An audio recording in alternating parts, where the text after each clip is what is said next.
మీకే విశ్వాసులకు మీకే అర్థమవుతుంది కొంత. ఇంకా సేవకులుగా అనేక ప్రాంతాలు తిరుగుతుంటాం కాబట్టి ఇంకా అర్థమవుతుంది మాకు. అర్థమవుతుందండి? అంటే పరిశుద్ధ వాక్యానుసారం బిబ్లికల్‌గా మనం బైబిల్ మనం స్టడీ చేస్తే మూడోది ఆత్మీయత తగ్గిపోతుంది. అందుకే దైవజనుడు అన్నాడు, ఆ! గుర్రం రాను రాను గాడిదైపోయిందంట. చెప్పండి.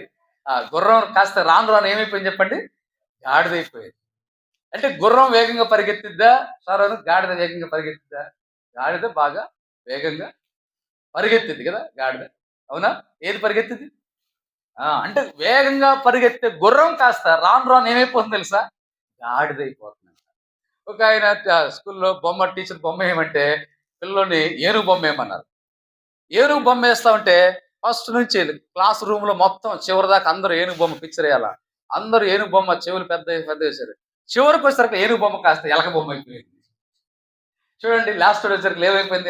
ఏనుగు బొమ్మ కాస్త లాస్టొచ్చేసరికి ఎలక బొమ్మయిపోయింది. ఏనుగు ఎక్కడ? ఎలక ఎక్కడ? అర్థమైందా? ఆ ప్రేమెక్కడ? ఇప్పుడున్న ప్రేమెక్కడ? అక్కడున్న విశ్వాసం ఎక్కడ? ఇప్పుడున్న విశ్వాసం ఎక్కడ? అక్కడున్న ఆత్మీయత ఎక్కడ? ఇప్పుడున్న ఆత్మీయత ఎక్కడ? సంఘాల్లో. నేను చెప్పేది జనరల్‌గా మన దగ్గర కాదు. ప్రపంచంలో సార్వత్రిక సంఘం. లౌకిక సంఘం అంటే ఏంటది? ఎవరికి రాశాడు? హెబ్రోనుకి కాదు, సీయోనుకి కాదు. ఎవరికి రాశాడు? సార్వత్రిక సంఘానికి రాశాడు. లౌకిక సంఘం, ఏడవ సంఘం. ప్రస్తుతం ఈ సార్వత్రిక సంఘం ఎలాగుంది? లౌకిక సంఘం లాగా. బిబ్లికల్‌గా మీకు ఆధారం సరిపోదా? ఇంకా ఆధారాలు చూడండి బైబిల్‌లో ఉన్నాయి, రిఫరెన్స్ ఉన్నాయి. ఇది చివరి కాలం. లౌకిక సంఘం చాలా ఎగ్జాంపుల్. ఏడవ సంఘం.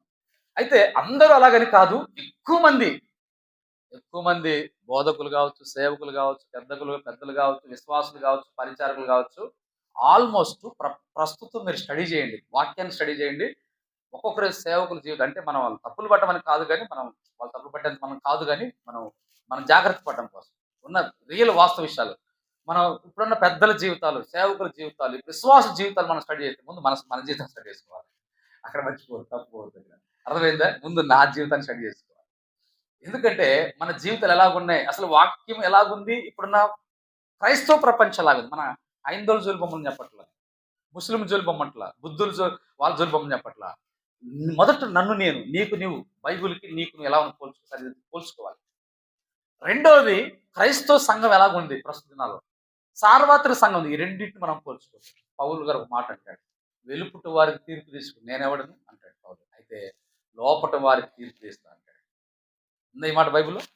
అంటే లోపట వారంటే ఎవరు? వెలుపట వారంటే ఎవరు? వెలుపట వారంటే అన్ని లోకస్తులు. వాళ్ళని తీర్పు తీస్తారు. వెలుపట వారికి ఎవరు తీర్పిచ్చేది? మనం కాదు, దేవుడు.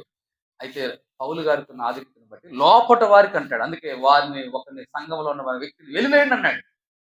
కొరింథీ సంఘంలో వ్యభిచారంతో తన తల్లి లాంటి తల్లి తన తండ్రి భార్యతో మీకు అర్థమైంది చాలు.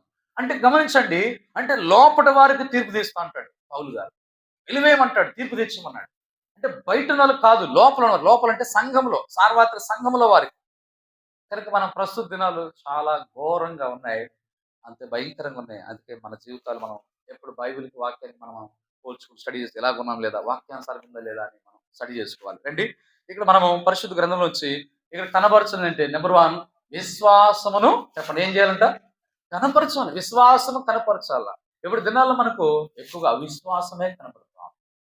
అల్ప విశ్వాసమే యేసు ప్రభువాడు మత్తయి సువార్త 14వ అధ్యాయంలో అల్ప విశ్వాసి ఎందుకు సందేహపడితే, అల్ప విశ్వాసి ఎందుకు సందేహపడ్డావు కదా?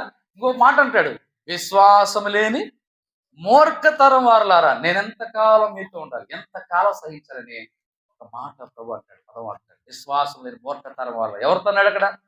శిష్యులతో అన్నాడు. అంటే విశ్వాసం లేని మూర్ఖతరంలో అదొక హెచ్చరిక. విశ్వాసం లేదు. అందుకే ఆ తర్వాత మనం చూస్తే ఇప్పుడు విశ్వాసం ఏ స్థితిలోకి వెళ్ళాలి? చాలా మంది దేవుడు లేడు అని చెప్తే, దేవుని నమ్మనని చెప్తే, ఒకటికి ఆలోచన చేయండి. ఇప్పుడు మనము ఉదాహరణకి ఒక రూములో పాము ఉంది అని చెప్పడానికి, లేదని చెప్పడానికి, లేదని ఎప్పుడు చెప్పాలో అందుకే ఒక దేవుడు ఉన్నాడని చెప్పడానికి కొద్దిగా ఈజీ, లేడని చెప్పడానికి చాలా కష్టం. ఎందుకంటే మొత్తం నువ్వు వెదికావా? నువ్వు వెదకకుండా దేవుడు ఎట్లా చెప్పగలుగుతావు? ఎలా కన్క్లూజన్‌లోకి వచ్చేస్తావు? దేవుడు లేడని చెప్పి నువ్వు ఈ భూమి అంతా ఎతికారా భూమి అంతా? మరి పైన ఆకాశంలో వెతికావా?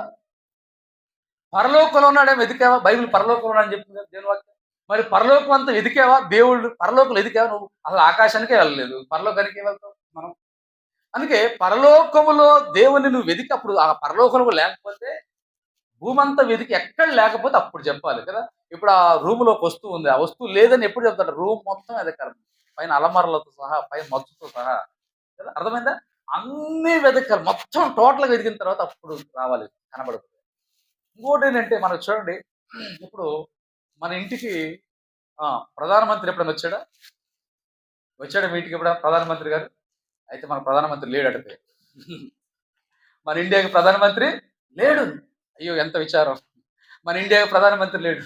లేడంటే ఒప్పుకుంటారా? నరేంద్ర మోడీ గారు ఉన్నారు జాగ్రత్త అంటారు. మన ఇంటికి రాష్ట్ర ముఖ్యమంత్రి వచ్చాడు, కనీసం మన ఇంటికి ఎప్పుడైనా ముఖ్యమంత్రి రాలా.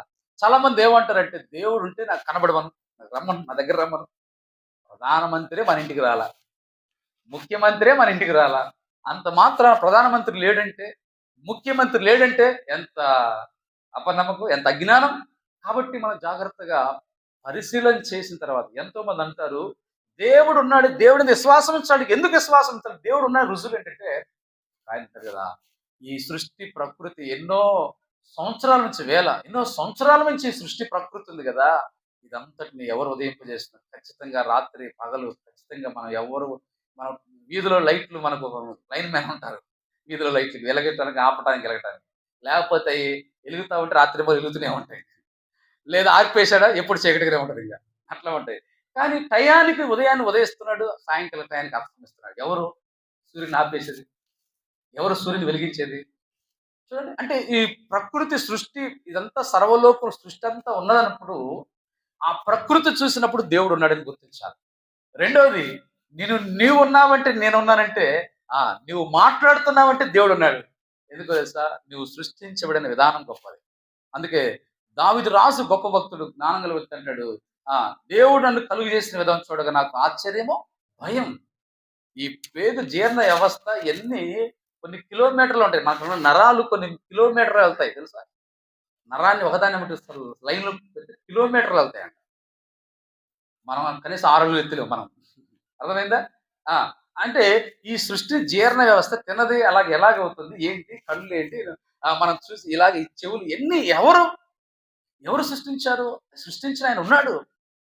అందుకే నీవు మాట్లాడుతున్న దేవుడు లేడని చెప్తున్నావంటే, నీ నోటి మాటతో నువ్వు చెబుతున్నావు చూసావా? నువ్వు మాట్లాడుతున్నట్టు దేవుడు ఉన్నట్టే. కనుక ఎవరు సృష్టించారు నిన్ను? ఆ తర్వాత మనం చూస్తే దేవుడు ఉన్నాడు అనటానికి రుజువులుగా మనకు ఏం చూపిస్తున్నాయి?